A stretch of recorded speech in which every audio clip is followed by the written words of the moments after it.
Howdy folks, and welcome to this preview of Lemnis Gate.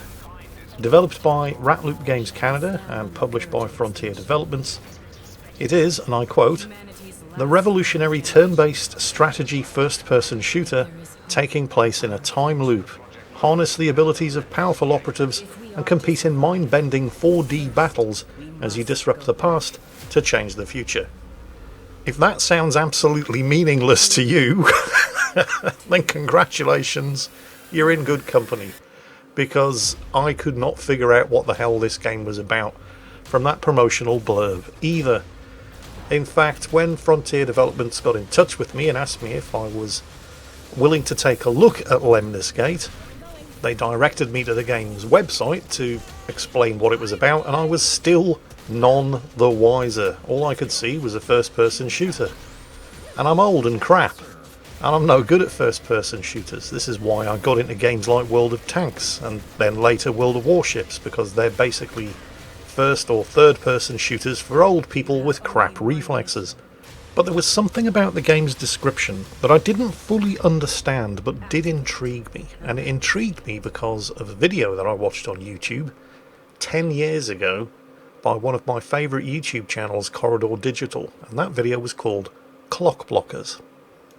And I'm going to show you part of the video here, not the whole thing, and I hope Corridor Digital forgive me, because you really do need to go and check out the whole thing yourself. It is absolutely mind-blowing and a groundbreaking concept. So you've got two players here in a first-person shooter, and they both send their first player in. The round only lasts about 25 seconds.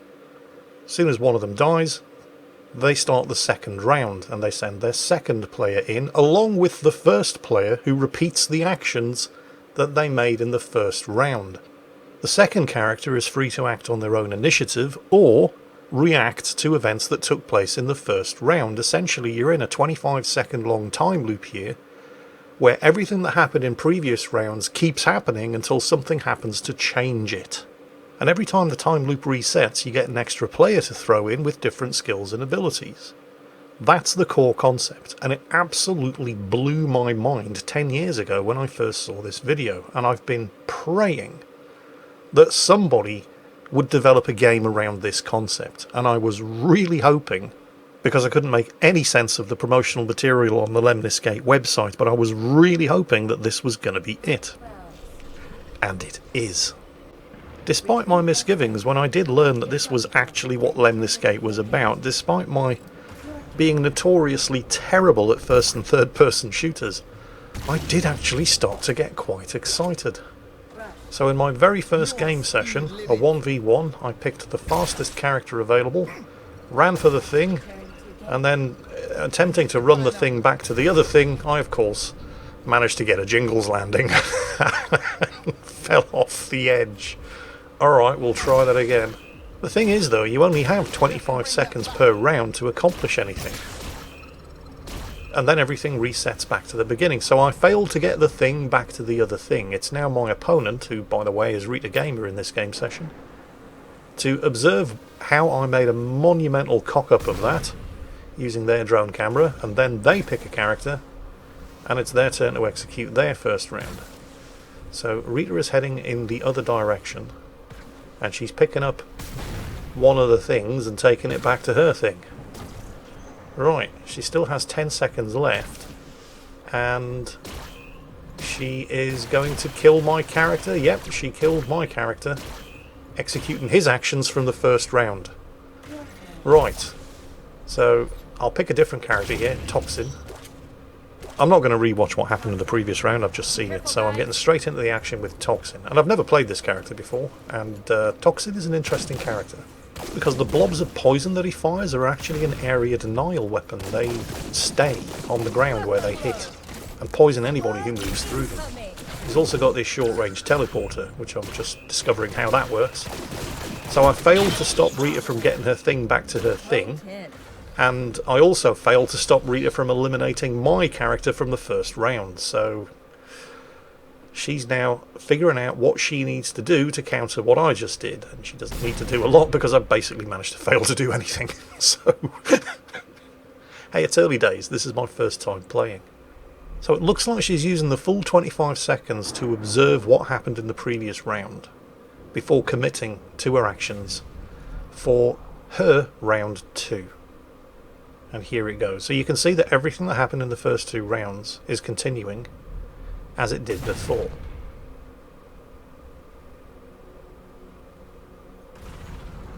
Right, here she goes. So what's she doing that's new? Oh, there we go. Over there on the left-hand side of the screen. She's grabbing a second thing. She's doubling up her score, and I've completely failed to prevent any of it, while also failing to score any points myself. And there we go, she's now 2 points up, with just a couple of seconds remaining. Right, now, my turn. So I need to start doing things here. So the first thing I'm going to do is I'm going to grab the thing from the middle and get that back to my thing, so I've at least got something on the scoreboard. And then I need to prevent Rita from scoring at least one of those points. So hand my thing in, and I've only got 5 seconds to get something done here. And nope, failed. So she's still 2 to my 1. Now it's her turn again. And what's she going to do? She's brought Toxin into play, and Toxin has just fallen off the map. You see? It's not just me. So that's good news. He respawns back at her thing. And I haven't yet scored a point. There it is. My point just got scored from my previous round, but she is still 2 points ahead. Well, she has 2 points. She's 1 point ahead. Right, so I definitely need to stop her from scoring here. So how am I going to do that? Well, I picked my third character. I need to find somebody to kill. Oh dear. You didn't see that, right? Tell you what, I'm going to head over here and just prevent her from claiming this point. Come on. I've never played this character. I have no idea what this weapon does, but whatever. She's dead. Alright, I don't have time to return her thing to my thing, but I prevented her from getting her thing back to her thing. So the scores are even, 1 point each. Now, it's her 4th round. She's picked the character, she's going for it. It looks like she's doubling down on what she did in the previous round. She's got the rush character to the thing ahead of my character from the previous round, who is continuing to do what he did in the previous round, and he's nailed the other character, but she's managed to get it back. She's now 2 points up. Oh, this isn't good. I've got my 1 point, and right, final round. This is it. This character is called Vendetta. They have a shotgun of some description. I'm just booking it for this point in order to eliminate that sneaky little bugger before they get their hands on the thing. Then assist my character from the previous round in eliminating the second guy, grab the thing, then leg it right back to my thing. I really need to figure out what these things are called before the end of the round, scoring 2 points to Rita's 1. So now the ball is very firmly in her court. What's she going to do? How's she going to react to this? Is she going to triple down on the action over there as she observes and tries to make her mind up? And she's going for it. She's picked a character. Although I don't really know what it is that she's doing that's different this time around. She's not tripling down on the action that is occurring over there, so I'm still getting the point from that. She's still got 1 point herself from the very first point that she made right in her first round. Oh, there she is in the middle. She's trying to stop it from happening. But yeah, too little too late, I'm afraid. I still managed to get them both back. 2 points to Rita's 1. I have won the first half. Now, this was the very first time that either of us had ever played Lemnis Gate. We had an idea, because I'd told Rita, watch this Clockblockers video from Corridor Digital. So we had an idea of what it was that we could expect, but this was still the very first time we played. We didn't really know what any of the characters did. We didn't know their strengths, their advantages. We were starting to get a handle on it. But on top of that, we were also still not really fully understanding the implications of this whole time loop mechanic. We were starting to get a handle on it by now, but we were still kind of stumbling around a bit trying to get our heads around the concept. But the seeds had been sown, And I particularly like the fact that, because I am terrible at first and third person shooters, in Lemnis Gate I only have to be good at first person shooters for 25 seconds at a time, and even I can manage that kind of concentration level. So let's go for round 2 and see if we can implement the things that we've learned in a slightly less crap way. So who's first? I think it's going to be Rita. Yes. Alright, and she's going for it. Looks like she's taking the Rush character. I recognise his icon by now. He's extremely fast. He's grabbing the thing, Bravo, and he's moving it back to her thing. Okay. Still 10 seconds left. What's he going to do? Looks like she's moving to cover that spot? I don't know. Anyway, my turn. So I am going to take the sniper, and I'm going to try to use that jump pad to get onto that rock to give me coverage of the whole area. And no, that didn't work. It doesn't jump you high enough. Okay, I'll get onto the top of this roof over here. She's already managed to get the thing. I have to stop her from getting it back. Mission accomplished. But now I only have 12 seconds. So, I mean, I can grab it, but I'm not going to be able to get it back to my base. So, not really sure what I achieved there. Anyway, it's now Rita's turn to react. The thing is, and we didn't really learn this until a little later on, using this sniper character this early on is actually a pretty bad idea. They're an extremely powerful late game character to use, because there's so many things for them to shoot at. And she's doing exactly the same thing here, and using her sniper to take out my sniper to ensure that her rush makes it back to her base successfully and scores the point. Right. So, what am I going to do? I'm going to pick Capitan, who has an assault rifle, and I'm going to kill her sniper. I'll toss a grenade out, do damage where I can, but the sniper is the guy I need to kill, because when I kill her sniper, my sniper kills her rush. And that allows me to get over here, grab the thing, and get it as far away as possible from her thing as I can before we run out of time. And the match resets for a third time. So, Rita, how do you like them apples? How are you going to react to this? Because she could just let it go and go for a completely new objective on her third round, because I still have failed to actually score a point. Oh, she is tripling down on this corner. Okay, she needs to keep her sniper alive. And she's taking care of my Capitan, so her sniper... Yeah, she's done it. So she's managed to score the point, and she's killed all of my guys. So what am I going to do? I mean, I could just continue to throw people into the same grinder, but all I'm doing is preventing her from scoring a point. I haven't actually scored a point myself. So I'm going to use Toxin to just coat that entire area with poison and try not to kill myself in the process. Thank you. And then run him over here and try to deny this second. Oh bollocks, I fell. Oh well, you got the idea. So let's see how that one worked.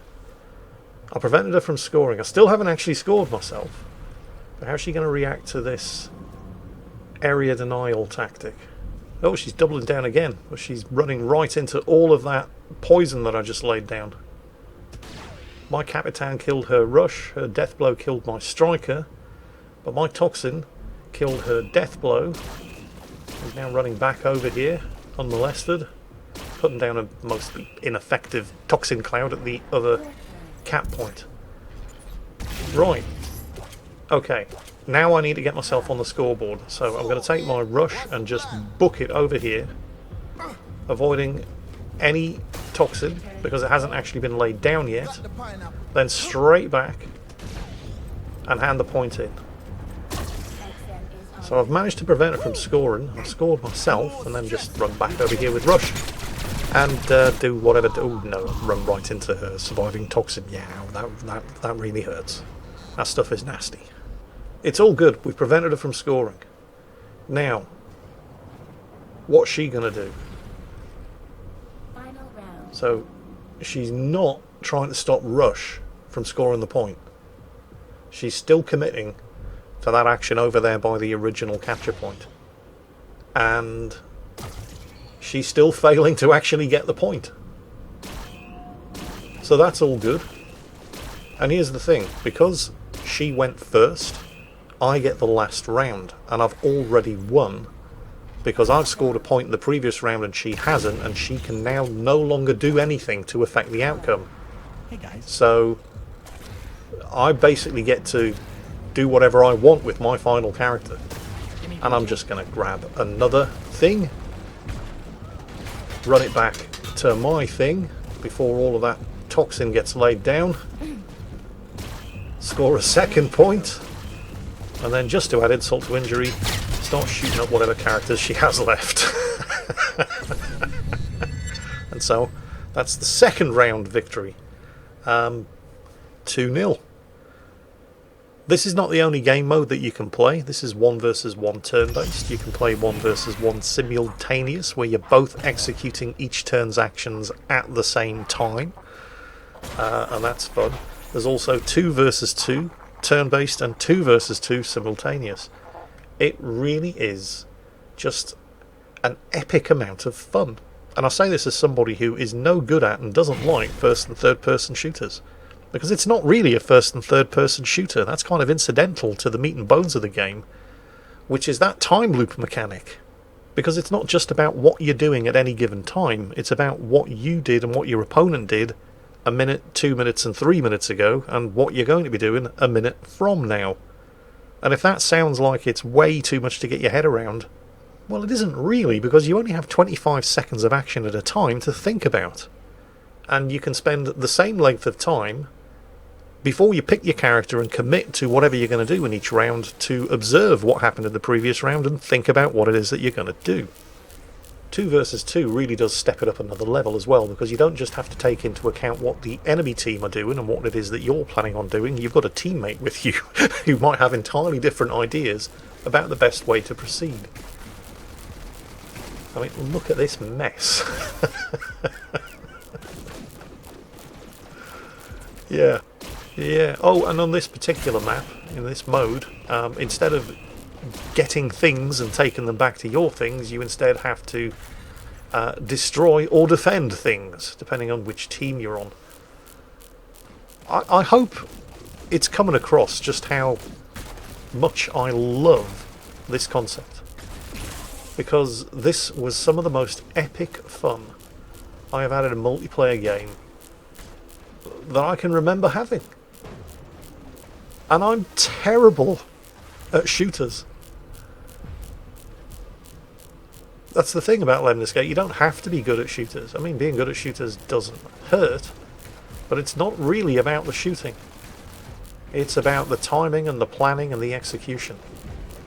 Check this out. 2 versus 2 simultaneous. So myself and my teammate have both decided, because we're defending here, this is why we have 2 points, that we're going to basically try to deny by laying down as much poison as possible. Nice. Teammate took out their sniper. That's going to be useful. And I'm just trying to lay as much poison down as possible around the objectives that we have to hold. Right. Opponent's turn. How are they going to react to this? Third round. Well, they've got an enemy toxin coming in here trying to hit the objective. And...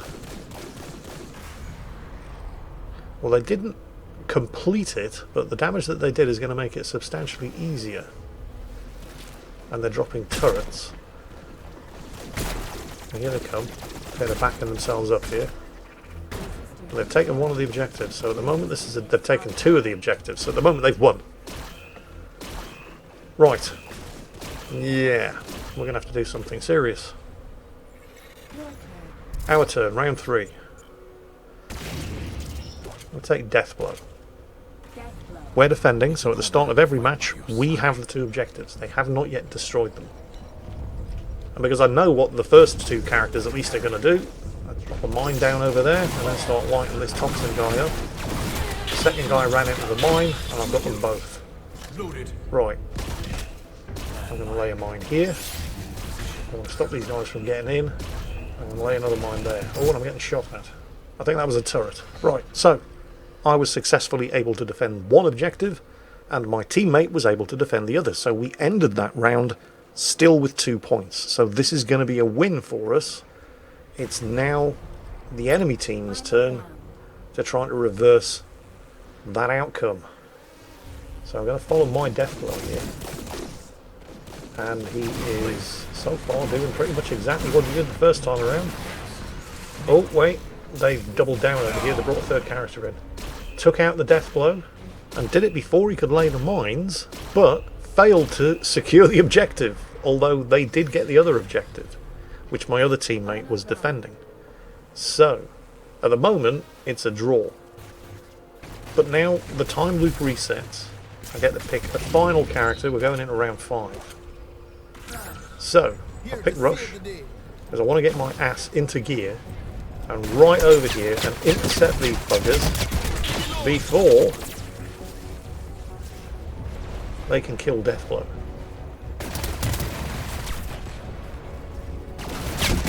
And of course, my teammate is doing the same thing at his objective. I've got 4 seconds, see if I can still back him up. No, that was it. Didn't need my help. We've done it. We've held on to both of them. Successfully managed to counter everything that the enemy team threw at us in the previous round. Now, if anybody as terrible at first-person shooters as me can still somehow manage to consistently pull wins out of their arses like this, there's hope for everyone. Because that's really the thing about Lemnis Gate. It isn't really a first-person shooter. I mean, it is. There are first-person shooter elements, and if you're good at first-person shooters, it certainly isn't going to hurt. But the first-person shooter elements are in small 25-second bite-sized chunks. Equally, if not more important, is the observation of what the enemy team are doing in their round, and the planning and tactics that you have to improvise in order to overcome what they did to try to overcome what you did, and so on, and so on, and so on. I really can't sing the praises of Ratloop Games Canada enough for what they've managed to achieve here. It is exactly the game that I hoped somebody would make 10 years ago when I first watched that Corridor Digital Clockblockers video. And that is exactly what they have done, and they've done it extremely well. I mean, the concept is simple, but the execution can be fiendishly complicated. They've managed to make a first-person shooter, an online multiplayer first-person shooter that I not only enjoy, but I'm also not completely terrible at. I mean, wow. And hopefully I've shown you enough in this limited early access playthrough courtesy of the publishers, Frontier Development, that you can make your own mind up whether or not you think this would be any good for you too. The game is going to be available on Steam as of the 3rd of August, where it's going to be selling at full price for only £15.49, which is just short of $22 US. However, if you do want to take a risk with a pre-order, you will get 20% off the asking price, which means it will cost £12.39 or around about $17.50 US. If you ask me, it's an absolute bargain. This game is an amazing concept. It has the potential to be great. I've really enjoyed playing it, and it doesn't cost an arm and a leg either. Can't really say better than that. Lemnis Gate, Ratloop Games Canada, published by Frontier Developments, available on Steam, 3rd of August. I hope you've enjoyed this video. I hope you're getting excited about this game as much as I am. And as always, take care, stay safe, and I'll catch you next time.